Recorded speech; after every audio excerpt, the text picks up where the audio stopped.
அவன் ஆண்டி கோலத்துல இருப்பான், சாயந்தரம் ராஜ அலங்காரத்துல இருப்பான்.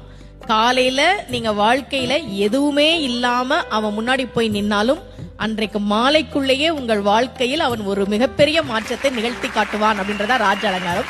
நான் பழனியை பத்தி சொல்லணும்.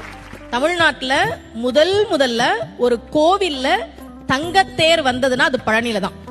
அதை உருவாக்கியவர் ஒரு தனி நபர், VVCR முருகேசர் அவர் பேரு. 1947 அவர் மட்டும் ஒரு தங்கத்தேர் பழனிக்கு உருவாக்கி கொடுத்தார். இன்னைக்கும் அந்த தங்கத்தேர் தான் பழனியில இருக்கு. அதன் பிறகுதான் மற்ற கோவிலுக்கு வந்தது. விடுதலை கிடைச்ச கையோட ஒரு தங்கத்தேரையும் வாங்கிட்டாரு போல இருக்கு. ஏன் ஒரு தனிநபர் பழனி கோவிலுக்கு தங்கத்தேர் செஞ்சு கொடுக்கணும்?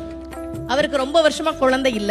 முருகன் கிட்ட, பழனி முருகன் கிட்ட மனமுருகி வேண்டார். இரட்டை ஆண் குழந்தை பிறந்ததால் நன்றி கடனாக அதை கொடுத்தார். அப்போ முருகன் கிட்ட நாம ஒரு விஷயம் கேட்டா கேட்டதை விட அதிகமாக